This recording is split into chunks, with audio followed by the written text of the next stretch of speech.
കാരുണ്യാഭിഷേകം, ആരാധിക്കുന്ന ജീവിതങ്ങളിൽ അത്ഭുതങ്ങൾ കാരുണ്യാഭിഷേകം, കാരുണ്യാഭിഷേകം.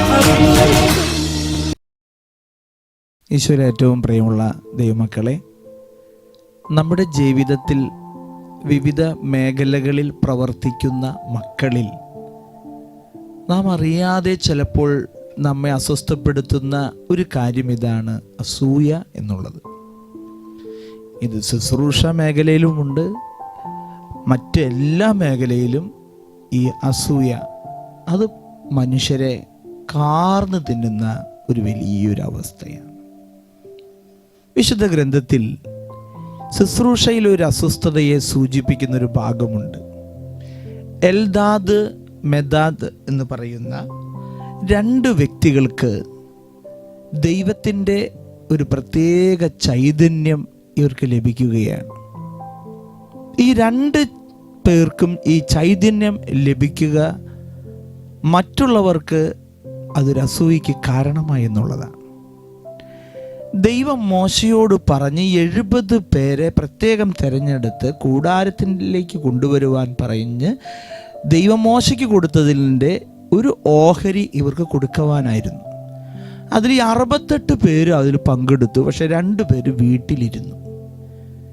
എന്നിട്ട് വീട്ടിലിരുന്ന ഈ 2 പേര്, എൽദാദും മെദാദും എന്ന് പറയുന്ന 2 പേര് പ്രവചിക്കാൻ തുടങ്ങുകയാണ്. ഇത് വേറൊരു വ്യക്തി അറിഞ്ഞു. എന്നിട്ട് മോശയോട് പറയുകയാണ്, മോശെ, ഇതാ കൂടാരങ്ങളിലിരുന്ന് എൽദാദും മെദാദും പ്രവചിക്കുകയാണ്.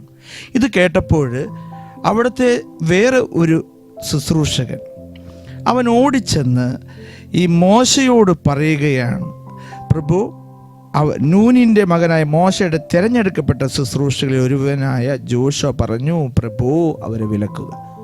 പറയുന്നത് ആരാ? ജോഷുവയാണ്. അവന് ഈ കൃപയുള്ളതാ.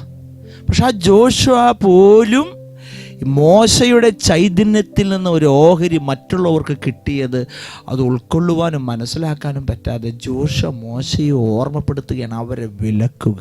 അപ്പോൾ മോശ പറയുന്ന ഒരു കാര്യം നമ്മൾ അതിശയിപ്പിക്കുന്നതാണ്.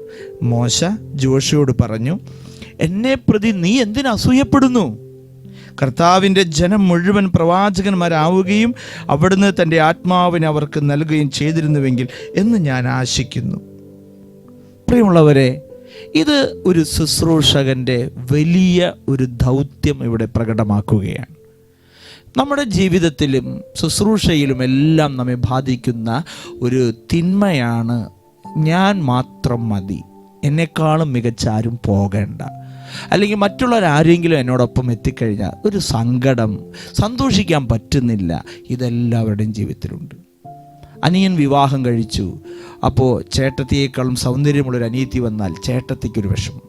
അല്ലെങ്കിൽ സമ്പത്ത് കൂടുതൽ കൊണ്ടുവരുന്നു, പുതിയ ആഭരണങ്ങൾ ഉപയോഗിക്കുന്നു, അല്ലെങ്കിൽ മികവറ്റ രീതിയിൽ കാര്യങ്ങൾ ചെയ്യുന്നു, നല്ല രീതിയിൽ അടുക്കളയും പരിസരവും വീടും എല്ലാം വൃത്തിയാക്കുന്നു, അലങ്കരിക്കുന്നു, നല്ല രീതിയിൽ നടക്കുന്നു, അല്ലെങ്കിൽ ജോലിയിലും പഠനത്തിലും എല്ലാം മികവ് കാണിക്കുമ്പോൾ കൂടെയുള്ളവർക്കുണ്ടാകുന്ന ഈ അസൂയ, അത് ഇവിടെ ശുശ്രൂഷയിൽ ഒരു അസൂയ വന്നപ്പോൾ മോശ അതിനെ എങ്ങനെ കൈകാര്യം ചെയ്തു? മോശ പറഞ്ഞത്, ഈ കഴിവ് എനിക്കുള്ളത് മുഴുവൻ ജനങ്ങൾക്കും കിട്ടട്ടെ എന്ന് മോശ ആഗ്രഹിക്കുമ്പോൾ മോശയുടെ മനസ്സിൻ്റെ ആ വിശാലത എത്ര മനോഹരം!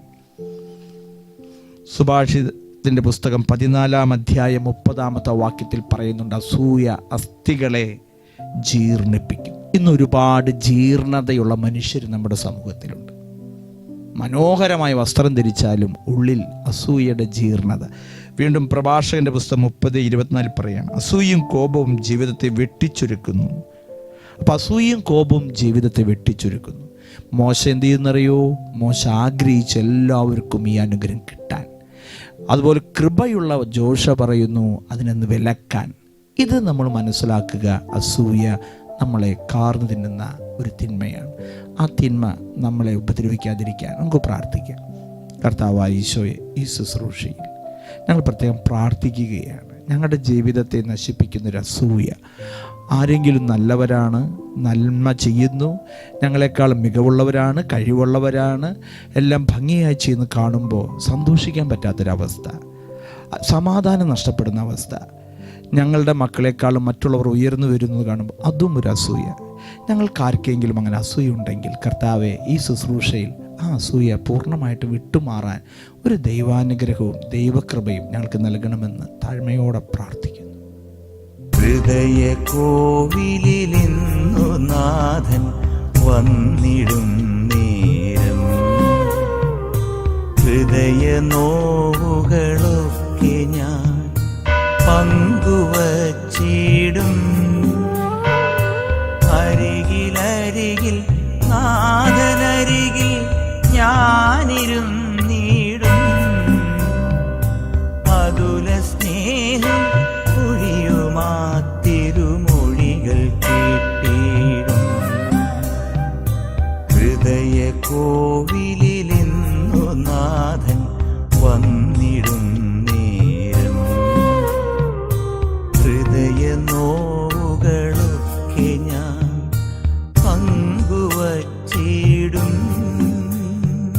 പരിശുദ്ധ പരമദിവ്യകാരുണ്യത്തിന് ഇന്നേരവും ആരാധനയും സ്തുതിയും പുകഴ്ചയും ഉണ്ടായിരിക്കട്ടെ. പരിശുദ്ധ പരമദിവ്യകാരുണ്യത്തിന് ഇന്നേരവും ആരാധനയും സ്തുതിയും പുകഴ്ചയും ഉണ്ടായിരിക്കട്ടെ. പരിശുദ്ധ പരമദിവ്യകാരുണ്യത്തിന് ഇന്നേരവും ആരാധനയും സ്തുതിയും പുകഴ്ചയും ഉണ്ടായിരിക്കട്ടെ.